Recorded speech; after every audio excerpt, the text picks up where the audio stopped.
Mrs काजी फैज़ ईसा family का जो case supreme court ने एफबीआर को रेफ़र किया है, ये बड़ा हाई प्रोफाइल केस बना हुआ है और ख़ासा इंटरेस्ट पाया जाता है।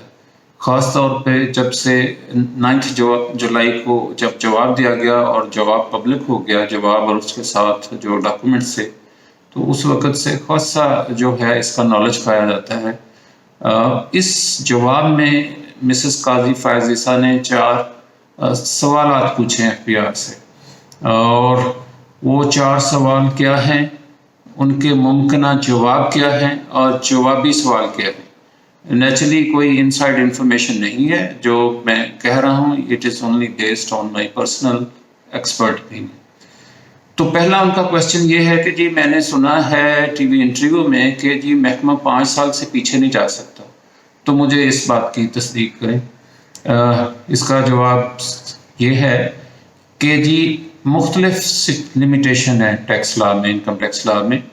5 साल वाली लिमिटेशन उस वक्त है अगर पिछले 5 साल की रिटर्न्स दी गई हो, और फिर एक अनदर लिमिटेशन है अगर पिछले 5 साल की रिटर्न नहीं दी गई हो तो लिमिटेशन इज 10 ईयर। फिर तीसरी एक सिचुएशन है जो दोनों को ओवरराइड करती है कि जी अगर कोई एक्शन वारंटेड है किसी प्रीवियस साल में जो इस लिमिटेशन से बाहर है, तो एफबीआर उसके लिए जो है लिमिटेशन कंडोन कर सकता है।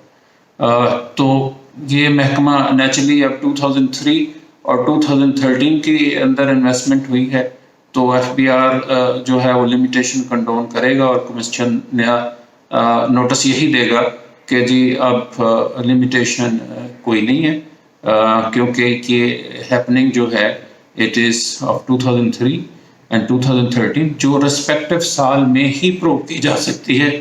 इस वजह से now there is no limitation of 5 year और 10 ईयर एप्लीकेबल। दूसरा उनका क्वेश्चन ये है कि जी मुझे मेरे टैक्स एडवाइज़र, मरहूम टैक्स एडवाइज़र ने बताया था कि फॉरेन करेंसी अकाउंट खोल लें, इस पे जो है एक्सचेंज फ्लक्चुएशन भी इफेक्ट नहीं करती, पैसा कानूनी तरीके से बाहर भी ले जा सकते हैं और इसको तहफ़्फ़ुज़ भी है। तो मुझे बताया जाए कि जी उन्होंने जो कहा था वो सही है। इसका जवाब भी यही है जी कि बिल्कुल सही कहा था उन्होंने और इसका बिल्कुल तहफ़्फ़ुज़ है। उसमें जो पैसे जमा होते हैं फॉरेन करेंसी अकाउंट्स में, जो डिपॉजिट होते हैं लोकली पाकिस्तान के अंदर, उसका सोर्स नहीं पूछा जाएगा कि वो पैसे कहाँ से आए, टैक्स मनी है, अनटैक्स मनी है, बिल्कुल नो क्वेश्चन आस्क्ड। और वहाँ से पैसे बाहर भेजने की भी इजाज़त है। तो फॉरेन करेंसी अकाउंट की हद तक जो आपके टैक्स एडवाइज़र ने आपको कहा था वो बिल्कुल सही कहा था, हम उसकी कोई वायलेशन नहीं कर रहे। तीसरा सवाल उनका ये है कि जी मुझे आपने मनी ट्रेल पूछी है, तो मनी ट्रेल का लफ्ज़ तो इनकम टैक्स में कहीं यूज़ नहीं हुआ, मुझे ये एक्सप्लेन करें कि मनी ट्रेल क्या होती है।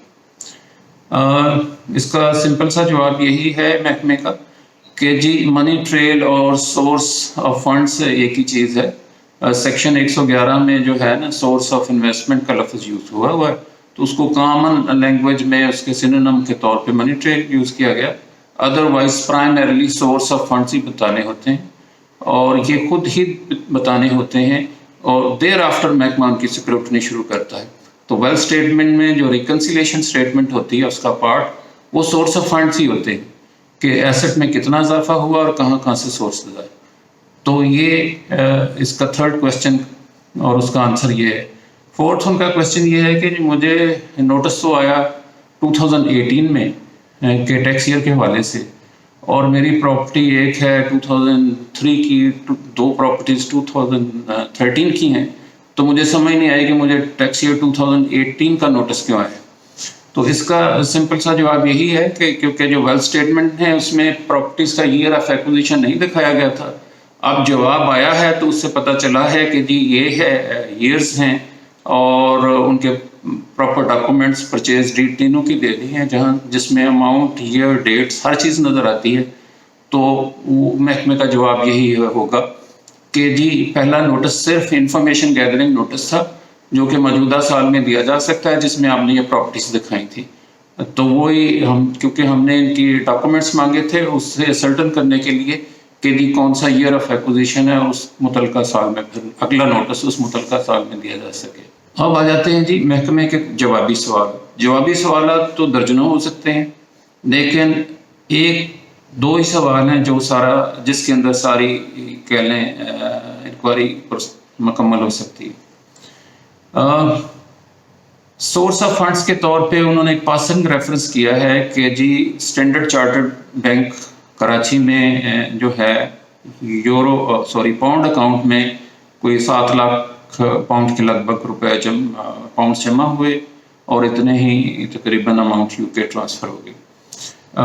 उन्होंने डायरेक्टली ये नहीं कहा कि इसी रकम से प्रॉपर्टी खरीदी गई, लेकिन ये सर्टिफिकेट दिया है कि जी मेरे अकाउंट से इतने पैसे जो हैं विड्रॉ हुए थे। स्टैंडर्ड चार्टर्ड बैंक का certificate only indicates the amount deposited and the amount withdrawn. उसमें यह भी नहीं है कि ये यूके ट्रांसफ़र हुई बैंकिंग चैनल से, किन डेट्स पे हुई, किन किस सेगमेंट में हुई, कितनी अमाउंट्स, ये नहीं है सर्टिफिकेट। महकमा नेचुरली सोर्स ऑफ फंड्स नहीं पूछ सकता कि उस बैंक अकाउंट में पैसे कहाँ से आए, लेकिन क्योंकि इशू है प्रॉपर्टी की इन्वेस्टमेंट कहाँ से हुई, उसका सोर्स क्या है, तो उसके लिए अगर ये क्लेम किया जा रहा है कि जी स्टैंडर्ड चार्टर्ड वाले बैंक अकाउंट में जो पैसे थे जिनका सोर्स नहीं पूछा जा सकता, उससे प्रॉपर्टी खरीदी गई, तो महकमे का एक ही क्वेश्चन है कि जी हमें यूके के बैंक अकाउंट्स की बैंक स्टेटमेंट चाहिए 2003 से लेके 2013 तक, क्योंकि ये उन्होंने क्लेम किया कि इस पीरियड में पैसे जाते रहे, तो उन सारे ही पीरियड की बैंक स्टेटमेंट चाहिए और सारे बैंक अकाउंट्स की चाहिए, क्योंकि उन्होंने वहाँ पाउंड अकाउंट भी दिखाया है, यूरो अकाउंट भी दिखाया है, यूएस डॉलर अकाउंट भी दिखाया है। तो उन बैंक अकाउंट्स की स्टेटमेंट से ही जाहिर होगा कि पाकिस्तान से गया हुआ पैसा उन्हीं अकाउंट्स में गया और उन्हीं अकाउंट्स में वो साल पड़ा रहा है और उसी से ही पेमेंट हुई। तो अनटिल एंड अनलेस जो है ये बैंक स्टेटमेंट सामने हो, महकमे को प्रोड्यूस की जाए, जो उनका इख्तियार है। महकमा अपने वसाइल से लेगा तो साल लग जाएंगे, लेकिन क्योंकि अब ओनस उन पे शिफ्ट हो गया है, उन्होंने कहा है जी कि पाकिस्तान से जो पैसा गया उसी से वो प्रॉपर्टी खरीदी गई, तो वो पाकिस्तान से पैसा बैंक अकाउंट से निकलने का एविडेंस दिया है, उससे प्रॉपर्टी खरीदने का एविडेंस जो है ना ये यूके की बैंक स्टेटमेंट्स हैं। तो महकमे का मैं समझता हूँ सिर्फ एक ही यही सवाल होगा कि हमें जो है यूके की बैंक अकाउंट स्टेटमेंट दें और उसमें से वो पेमेंट आइडेंटिफाई करें जो कि प्रॉपर्टी की परचेज के लिए की गई, और उसमें अगर पाकिस्तान से पैसा जो गया है उसके अलावा कोई भी पैसा और जमा हुआ है या और प्रॉपर्टी के इन इन्वेस्टमेंट के अलावा कहीं और यूज़ हुआ है, तो हमें वो भी फिर वो बताएं कि जी पैसा और कहाँ से इसमें जमा हुआ और जो निकला है उसका क्या मुसरफ था। तो मैं समझता हूँ जस्ट वन क्वेश्चन जो है that is sufficient to decide this case. अगर वही पैसा जो पाकिस्तान से गया, वही पैसा जो है वहाँ पड़ा रहा और उसी पैसे से प्रॉपर्टी की परचेज हुई, then it is a close shut case, बिल्कुल कोई और प्रोसीडिंग नहीं बनती। लेकिन अगर ऐसा नहीं है या उस बैंक अकाउंट्स में और पैसे हैं, तो फिर ये केस की डायमेंशन और हो जाएगी, फिर ये प्रॉपर्टी तक महदूद नहीं रहेगा, फिर वो आ जाएगा कि वो यूरो अकाउंट और डॉलर अकाउंट्स में और क्या पैसे थे, उनका सोर्स ऑफ फंड क्या था, और उनसे कोई इन्वेस्टमेंट, कोई एसेट स्पेन में, यूएसए में कहीं और ख़रीदा गया अपने नाम पे या बच्चों के नाम पे, तो ये अगेन उन बैंक अकाउंट की बैंक स्टेटमेंट से मज़ीद इसका स्कोप ब्रॉडर हो सकता है। तो लेट्स सी तो वहाँ कोऑपरेशन किया जाता है कि नहीं, यूके की बैंक अकाउंट स्टेटमेंट दी जाती हैं या नहीं।